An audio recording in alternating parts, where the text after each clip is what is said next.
घरोघरी मातीच्या चुली मालिकेच्या आजच्या भागामध्ये आपण पाहणार आहोत. इकडे आता जानकीला मुळशीला जाण्याची पूर्ण तयारी तिने केलेली असते आणि पूर्ण तयारी केल्यानंतर आपण पाहतो की आता इकडे मधुभाऊंसाठी आणि स्वतःकरिता तिने मस्त गरमागरम कॉफी बनवलेली असते आणि ती कॉफी घेऊन इकडे मधुभाऊंकडे येते. मधुभाऊंना म्हणत असते, मधुभाऊ प्लीज तुम्ही ही कॉफी घ्या आणि मला सांगा कशी झाली तर. तेव्हा मधुभाऊ म्हणतात, अगं कशी झाली म्हणजे तुझ्यासारखी कॉफी इथे कोणी बनवतं का? आणि तुझ्या हातच्या कॉफीची सर कोणाला तरी इथे येणार आहे का? ती सर कोणालाच येणार नाही. मला माहिती ना, इकडे तू ही कॉफी बनवलीस ना ती कमालच असणार आहे. आता आपण पाहतो की जानकी म्हणत असते, हो मधुभाऊ मला माहिती तुम्ही माझ्या कॉफीचं किती आणि कसं कौतुक करताय तर. तेव्हाच आता इकडे आपण पाहतो की जानकी आता मुळशीला जाण्यासाठी तयार झालेली असते. तेव्हा इकडे आता लगेचच जे काही मधुभाऊ आहे ते म्हणत असतात, तुला एक गोष्ट सांगू का जानकी? सगळ्यात महत्त्वाची म्हणजे हे बघ, तू आता जेव्हा मुळशीला जाशील ना तेव्हा प्रधानांकडे राहायचंय. त्यावर जानकी म्हणत असते, नका काही काळजी करू मधुभाऊ, पण मला तुम्हाला काहीतरी विचारायचंय, काहीतरी मागायचंय, बोल ना काय झालं? त्यावर लगेचच आता इकडे जानकी म्हणत असते, मधुभाऊ मला खरं आज तरी ती गोष्ट सांगा. तेव्हा मधुभाऊ म्हणतात, कोणती गोष्ट सांगायची आहे ग? खरं सांगा मधुभाऊ, मी तुम्हाला कशी, कुठे, कधी सापडले, ह्या सगळ्या प्रश्नांची उत्तरं मला हवी आहेत मधुभाऊ. असं म्हटल्यानंतर आता आपण पाहतो की लगेचच मधुभाऊ विषय बदलतात आणि म्हणत असतात, जानकी तू त्या प्रधानांकडे गेल्यावर अजिबात त्रास देणार नाही आहेस कोणालाच. आणि तुला एक गोष्ट सांगू का, तिथली माणसं जी आहेत ना ती खूप चांगली आहेत बघ.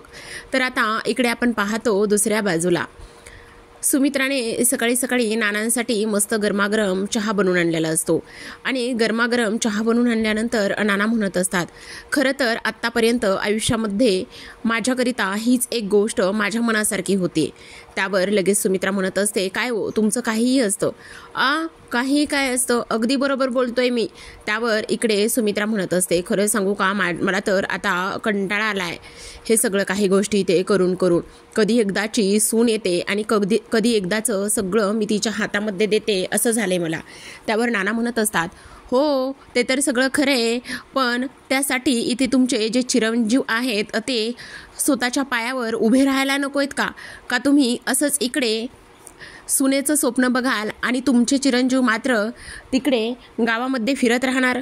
त्यावर लगेचच सुमित्रा म्हणत असते, तुम्ही काहीही म्हणा आणि काहीही करा, तुम्हाला एक गोष्ट सांगू का मी, इथे सगळ्यात महत्त्वाचं म्हणजे ना की माझा मुलगा बघा तो एक नंबरचा हुशार आहे आणि तुम्ही म्हणता ना की तो काही करत नाही, पण इथे त्याचीच बायको येणार आणि माझ्या ह्या आशीर्वाद बंगल्याला नंदनवन बनवणार, गोकुळ बनवणार आणि सगळ्या गोष्टी व्यवस्थित होणार असं आता इकडे सुमित्रा म्हणत असते. तेव्हा लगेचच आता इकडे ते म्हणत असतात, नाना हो ते सगळं काही खरं आहे, पण त्याकरिता तुमचा मुलगा स्वतःच्या पायावर उभा तर राहायला पाहिजे का दुसऱ्यांची पोर घरामध्ये आणणार आणि उगाचच इथे ह्या सगळ्या गोष्टी अशा करणार? असं तर व्हायला नको ना. त्यावर लगेचच आता इकडे सुमित्रा म्हणत असते, तुम्ही नका काळजी करू, तुम्ही फक्त बघतच राहाल की इकडे माझी मुलं कशी छान पद्धतीने सगळं काही करतात आणि त्यांना सुनासुद्धा चांगल्याच मिळतात. आता आपण पाहतो की इकडे लगेचच सुमित्रा म्हणत असते, तुमचं ना आपलं काहीतरी वेगळंच असतं बाई, का माझ्या सतत ऋषिकेशला इकडे बोलत असता तेच मला कळत नाही. त्याचबरोबर आपण पाहतो की इकडे आता जो काही सौमित्रा आहे तो मात्र बाहेर गेलेला असतो, कारण त्याला अवंतिकाचा फोन आलेला असतो. आता अवंतिकाचा फोन आल्यानंतर तो जेव्हा बाहेर जातो तेव्हा आपण पाहतो की अवंतिका गाडीवरती आलेली असते त्याला भेटण्यासाठी. आता अवंतिका गाडीवर त्याला भेटण्यासाठी आल्यानंतर इकडे मात्र तो धावतच जातो आणि तिला गुपचुपच भेटण्याचं काम करत असतो. इकडे ती म्हणत असते, अरे काय हे एवढ्या धावत पळत तू बाहेर आलायस, मी काय तुझ्या घरामध्ये थोडी ना येणार होते? त्यावर लगेचच आता तो म्हणत असतो, नाही ग तसं काही नाही. काय म्हणजे तुला भीती वाटते का? तू घाबरतोयस काय? चल ना मला दाखव ना तुझं पण घर. अगं काय चाललंय काय? मी तुला नाही असं घरामध्ये नेऊ शकत का? घरामध्ये तू का नाही नेऊ शकत आहे मला? ने ना अरे मला घरामध्ये प्लीज. त्यावर लगेचच आता तो म्हणत असतो, तुला सांगू का, माझी आई ना थोडीशी स्ट्रिक आहे, म्हणजे तिला ह्या सगळ्या गोष्टी नाही आवडणार आणि त्यामुळे मी प्लीज आत्ता तुला घरामध्ये नाही नेऊ शकत. असं बोलल्यानंतर आता आपण पाहतो की लगेचच इकडे सौमित्र थोडासा उघडल्यासारखा झालेला असतो. बरं ठीक आहे, मी काय तुझ्या घरामध्ये येणार नव्हती. तुला सांगू का, मी इथे का आणि कशासाठी आली, हे पुस्तक तुला द्यायचं होतं. यामध्ये खूप साऱ्या नोट्स माझ्या बाबांनी डॅडाने काढून ठेवलात आणि त्याकरिताच मी इथे आली होती. त्यावर तो लगेचच म्हणत असतो, वाव, खरं सांगतेस तू, ह्या सगळ्या गोष्टी तू माझ्याकरिता इथे आली होती. त्यावर लगेचच आता तो म्हणत असतो, हो, मी तुझ्यासाठीच इथे आले होते. तुला काय वाटलं? नाही, मला काही नाही वाटलं. हां, तुला काही वाटायला सुद्धा नकोय. तर आता आपण इकडे पाहतो, जानकीने विचारलेल्या प्रश्नांमुळे मधुभाऊ अस्वस्थ झालेले असतात. तेव्हा जानकी म्हणते, मधुभाऊ, हे तुमचं नेहमीचंच झालंय. मी काहीतरी विचारायला जाते आणि तेव्हा मात्र तुम्ही नेहमीच अस्वस्थ होता. मला ना ह्या सगळ्या गोष्टी तुमच्या अजिबात पटत नाहीयेत. प्लीज सांगा ना. त्यावर लगेच आता मधुभाऊ म्हणतात, जानकी, तुला सगळ्यात महत्त्वाची एक गोष्ट सांगू का, मी बऱ्याच ठिकाणी सगळी काही चौकशी आणि तुम्हाला सगळ्यांना तुमच्या आईबाबा इथे शोधण्याचा खूप जास्त प्रयत्न केला, पण खरं सांगू, मला काहीच हाती लागलं नाही ग.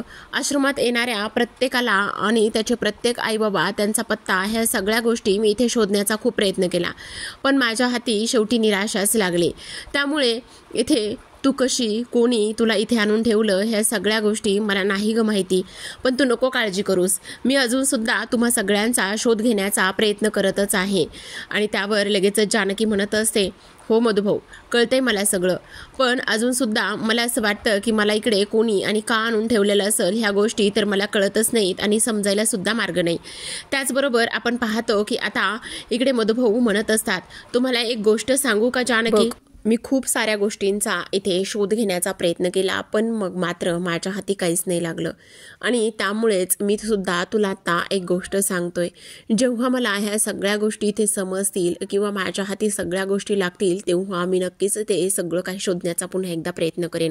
त्यावर आता इकडे हे बघ, त्या प्रधान काकांकडे गेल्यानंतर तुला एक गोष्ट सांगू का, इथे त्यांना अजिबात त्रास द्यायचा नाही.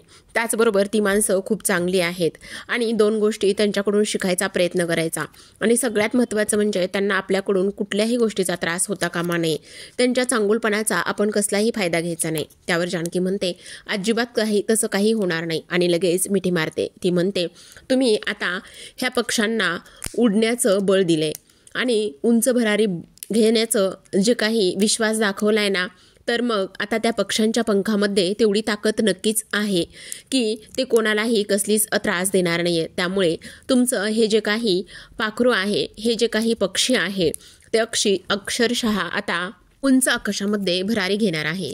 तर आता आपण दुसऱ्या बाजूला पाहतो की इकडे लगेचच सौमित्र पुस्तक दिल्यानंतर तो म्हणत असतो, पण मला एक गोष्ट सांग, हे पुस्तक तुला मलाच का द्यावंसं वाटलं?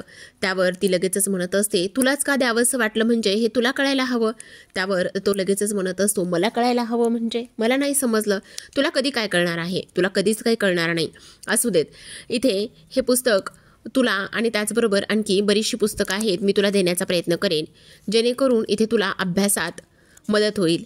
अरे, हे अशी उडवाउडीची उत्तरं आणि हे सगळं तुला जमत नाही आहे. कसा वकील होणार आहेस आणि कशी ते केस हँडल करणार आहेस? त्यावर तो तिला थँक्यू म्हणत असतो. तेव्हा ती म्हणत असते, मैत्रीमध्ये नो थँक्यू नो सॉरी. बरं ठीक आहे सॉरी. असं म्हटल्यानंतर पुन्हा ती म्हणते, काय चाललंय सोमी तुझं? असं म्हणून आता लगेचच ती गाडीवर बसते, हेल्मेट लावते आणि त्याला बाय करून निघते. तेवढ्यातच आता सुमित्रा बाहेर आलेली असते. आणि काय रे, तू इकडे काय करतोयस? नाश्ता वगैरे काही करायचा आहे की नाही? किती वेळ लागणार आहे ह्या सगळ्या गोष्टीला? तेव्हा इकडे आता तो म्हणत असतो, अगं आई, अरे पण तू इथे काय करतोयस? त्यावर लगेचच आता इकडे तो म्हणत असतो, काही नाही. तेव्हा सौमित्र सारंग तिथे येतो आणि म्हणत असतो, तो इकडे काय करतोय ही गोष्ट मी तुला सांगू का? खरं सांगतो, तो इकडे काय करतोय तर तो ना कोणाला भेटायला आला होता. अगं आई, काय ऐकतेस तू ह्याचं? तुला मी गोष्ट सांगू का, मी इकडे ना तुझ्यासमोरच मला जो काही फोन आला होता ना, तो फोन आल्यानंतर इकडे मी त्या मित्रालाच भेटायला आलो होतो. काय सांगतोस? काय मित्राला भेटायला आलो होतो? अगं आई, मी तुला सांगतो, हा कोणाला भेटायला आला होता तर. लगेच आता तो त्याचं तोंड दाबतो आणि लगेच त्याचं तोंड दाबल्यानंतर सारंग मात्र शांत होतो. तेव्हा लगेच आता सुमित्रा म्हणत असते, ते सगळं काही खरं आहे, पण ऋषिकेश कुठे आहे? त्यावर लगेचच आता सौमित्र म्हणत असतो, ह्यालाच माहिती असेल, याच्यासोबत तर तो असतो ना. तेव्हा इकडे लगेच सारंग म्हणत असतो, दादा दादा तर आहे ना, पण इकडे मी सांगतो ना ह्या दादाचं काय चाललंय ते. तर लगेच आता इकडे तो त्याला म्हणत असतो, बाद झाला तुझं, आता तुझं खूप जास्त होतंय आणि तू ह्या सगळ्या गोष्टी का करतोस, गप्प बस आई, तू ह्याचं काही ऐकू नकोस ग. तेव्हा सुमित्रा म्हणते, अरे पण तुम्हा दोघांचं सगळं काही काय चाललंय मला कळणार आहे का? तुम्ही दोघं मला कुठल्या गोष्टीचा थांगपत्ताच लागू देईनात. चला पटकन सगळे मिळून नाश्ता करूयात, नाश्त्याची वेळ झालेली आहे. मी तुम्हाला केव्हाचं शोधण्याचं काम करते, पण तुम्ही मात्र कुठेच दिसत नाहीयेत मला. असं बोलल्यानंतर आपण पाहतो की आता लगेचच इकडे सौमित्र आणि सारंग एकमेकांकडे पाहत असतात. तेव्हा सारंग म्हणत असतो, हो मला माहिती आहे काय चाललंय म्हणून, आता तर तू नको सांगू, पण बघ इथे आईला मी सगळं सांगणार आहे. अरे काय सांगणार आहे ते तरी कळू देत ना. असं म्हटल्यानंतर आपण पाहतो की आता लगेच इकडे सुमित्रा हसायला लागत असते. आणि तुम्हाला एक गोष्ट सांगू का, इथे ना तुम्ही छान अभ्यास करा. इकडे माझ्या ऋषिकेशला आता मी गुरुजींना बोलवलेलं आहे, कारण आज गुरुजी घरी येणार आहे, चल पटकन. असं म्हणून लगेच आता दोघे सुद्धा एकमेकांच्या मागे पळत असतात. तर आता इकडे नाश्ता वगैरे झाल्यानंतर दुपारी गुरुजी आलेले असतात. जेव्हा दुपारी गुरुजी घरामध्ये येतात तेव्हा इकडे सुमित्रा म्हणत असते, गुरुजी मी जी काही तुम्हाला पत्रिका दाखवलेली होती ना, ती माझ्या ऋषिकेशची पत्रिका आहे. त्यावर लगेच गुरुजी म्हणतात, हो मी ती पत्रिका पाहिले, पण गुरुजी तुम्ही आमच्या घरी बऱ्याच दिवसांनी आलेला आहात, तुमच्याकरिता मी काही चहा नाश्ता आणू का? त्यावर गुरुजी म्हणतात, नाही त्याची काही गरज नाही. तेव्हा ती म्हणत असते, हो ते सगळं काही खरंय, पण एक गोष्ट मी सांगू का, हे बघा ना त्या पत्रिकेमध्ये काही योग वगैरे आहे ना, म्हणजे तुम्ही ती पत्रिका नीट अभ्यासली ना. त्यावर लगेचच गुरुजी म्हणतात, हो तुम्ही काळजी करू नका, मी त्या पत्रिकेचा व्यवस्थित अभ्यास केलेला आहे आणि त्या पत्रिकेचा व्यवस्थित अभ्यास केल्यानंतर इथे माझ्यासमोर खूप काही गोष्टी आलेल्या आहेत. हे बघा तुमच्या मुलाच्या पत्रिकेमध्ये आत्ता लग्नाचा योग आहे, पण त्या लग्नाच्या योगामध्ये खूप सारे विघ्न येणार आहेत. तर इकडे आपण दुसऱ्या बाजूला पाहतो की मस्त ऋषिकेश आणि त्याचसोबत जो काही सारंग आहे, तेव्हाच ऋषिकेश आणि सारंग इथे मुळशी गावामध्येच फिरत असतात. आता मुळशी गावामध्ये फिरत असताना इकडे बेभान होऊन हा बुलेटवर फिरत असतो. काही जरी झालं ना तरी सुद्धा इथे ऋषिकेशला कसल्याच गोष्टीचं भान नव्हतं, किंवा ह्या सगळ्या गोष्टी तो कशा करतो काय करतो ह्या गोष्टीशी त्याला काही घेणं देणं नव्हतं. अगदीच एका मुक्त पक्षासारखं तो इकडे फिरायचा. त्याचबरोबर कुठल्या कामामध्ये तो कोणाला मदत करायचा नाही की काहीच नाही, असा तो नेहमी फिरायचा. तर आता आपण पाहतो की इकडे लगेचच गाडीच्या त्याच्या समोर सयाजी काकांची गाडी येऊन उभी राहिलेली असते. आणि तेव्हा ऋषिकेश त्या गाडीच्या समोर उभा राहतो मुद्दामच, अजिबात त्यांना जाण्यासाठी रस्ता देत नाही. तेव्हाच आपण पाहतो की इकडे आता लगेचच ऋषिकेश मुद्दाम हॉर्न वाजवत असतो. तेव्हा सयाजी म्हणत असतो, काय चाललेलं आहे नेमकं, आणि इकडे कोण माझ्या कारसमोर येऊन इथे हॉर्न वाजवण्याची कोणाची एवढी हिंमत झालेली आहे, असं सुद्धा आता इकडे ती लोक बोलत असतात. आता तेव्हा आपण पाहतो प्रेक्षकांनो की इकडे ऋषिकेश, अरे तुम्ही मला ओळखत नाही का, मी कोण आहे ते. तेव्हा लगेच आता सारंग हसायला लागतो. आणि सारंग हसायला लागल्यानंतर आपण पाहतो की इकडे ऋषिकेश म्हणत असतो, हा रस्ता काही कोणाच्या बापाचा नाहीये आणि मी कोण आहे हे माहिती नाही का. त्यावर सारंग म्हणत असतो, अख्ख्या मुळशी गावाला माहिती हे कोण आहे आणि काय आहे ते, आणि तरीसुद्धा इथे तुम्ही ह्या सगळ्या गोष्टी अशा पद्धतीने विचारायचा प्रयत्न करताय, मला तर तुमची कमालच लागती बाबा. असं म्हटल्यानंतर आता लगेचच ऋषिकेश खाली उतरतो. चल बाजूला घे, जाऊ दे आम्हाला, असं इकडे सयाजी म्हणत असतो. त्यावर आता ऋषिकेश म्हणत असतो, जाऊ तर देणार आहे, पण आता अशा पद्धतीने मी तुम्हाला जाऊ देणार नाही. आता तुम्हाला माझ्यासोबत एक गेम खेळावा लागणार आहे. काय हो सयाजी काका, खेळणार का माझ्यासोबत गेम? आणि इथे तुम्ही कोणाला चॅलेंज करताय? इकडे रणदिवेच्या पोराला तुम्ही चॅलेंज करताय, चला. असं म्हणून आता गाडीमध्ये असलेले सगळे गुंड खाली उतरतात. आता ऋषिकेश म्हणत असतो, हे बघा हा माझ्याकडे एक रुमाल आहे, आणि हा जो काही रुमाल आहे ना तो रुमाल मात्र इथे मी खाली टाकणार, आणि हा रुमाल खाली टाकल्यानंतर जर तुमच्या माणसांनी हा रुमाल उचलला तर सयाजी काका अगोदर जाऊ शकतात, आणि जर हा रुमाल मी उचलला तर मी अगोदर जाईल. समजलं आहे मंजूर हे सगळं? जर ह्या सगळ्या गोष्टी इथे मंजूर असतील तरच इथे मैदानामध्ये उतरा, समजलं? त्यावर आता सयाजी म्हणत असतात, ऋषिकेश बेन्या, तुला हे महागात पडे ना जास्त. त्यावर लगेच ऋषिकेश म्हणतो, महागात कुणाला पडेल आणि कुणाला नाही हे आपण नंतर बघूयाच, पण आत्ता तर मी ह्या ज्या काही गोष्टी ते तुम्हाला सांगतोय त्या गोष्टी मात्र तेवढ्याच महत्त्वाच्या आहे, समजलं तुम्हाला? त्यावर आता ऋषिकेश सगळ्यांना थांबायला सांगत असतो आणि सगळ्यांना थांबायला सांगितल्यानंतर त्याने जो काही ते गेम अरेंज केलेला आहे त्या गेमबद्दलच तो इथे सगळं काही बोलत असतो. त्याचबरोबर आपण पाहतो की इकडे मात्र सारंग म्हणत असतो, हो अगदीच बरोबर आहे, काही जरी झालं ना तरी सुद्धा इकडे आपण असंच करणार आहोत असं म्हणून आता इकडे ऋषिकेशने चॅलेंज दिलेलं असतं. बोला ना सयाजी काका, आहे का तुम्हाला हे सगळं काही मंजूर? जर हे सगळं काही तुम्हाला मंजूर असेल तरच आपण हे सगळ्या काही गोष्टी अशा करायच्या, नाही तर अजिबात इथे कोणीच पुढे जाणार नाही. जर ह्या गोष्टी मंजूर असतील ना तरच, नाही तर नाही असं बोलल्यानंतर आपण पाहतो की आता इकडे ऋषिकेशने चॅलेंज दिलेलं असतं आणि मुद्दाम त्याला इथे सपोर्ट करण्यासाठी जो काही सारंग आहे तो सारंग मात्र इथे काम करत असतो. त्याचबरोबर आपण पाहतो की आता इकडे त्याने रुमाल काढलेला असतो आणि तो रुमाल इकडे जमिनीवर तो टाकत असतो. आता रुमाल जमिनीवर टाकल्यानंतर जी सयाजी काकांची लोकं आहेत ती सयाजी काकांची लोकं इथे पुढे येतात आणि लगेचच आता रुमाल उचलण्याचा प्रयत्न करतात. तेव्हा ऋषिकेश इकडे त्यांना बाजूला ढकलतो आणि बाजूला ढकलल्यानंतर एक एक करून सगळेजण बाजूला जातात. त्याचबरोबर आपण पाहतो की आता इकडे सगळेजण एकत्र येतात आणि सगळेजण एकत्र आल्यानंतर कोणीतरी एक जण इथे हा जो काही रुमाल आहे ना तो नक्की उचलू शकतो असा त्यांना प्रश्न पडतो. पण सगळ्यात महत्त्वाचं म्हणजे की कोणीही तो रुमाल उचलू शकत नाही.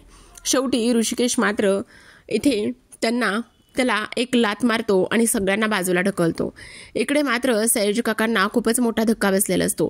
त्यांच्या मनामध्ये विचार सुरू असतो की हे सगळं काय आहे आणि त्याचबरोबर आता लगेचच ऋषिकेशला सगळे गुंड धरतात आणि तो रुमाल घेण्याचा पूर्ण प्रयत्न करतात. पण तरीसुद्धा इकडे काहीच होत नाही आणि काहीच न झाल्यामुळे शेवटी इथे ऋषिकेश जिंकलेला असतो.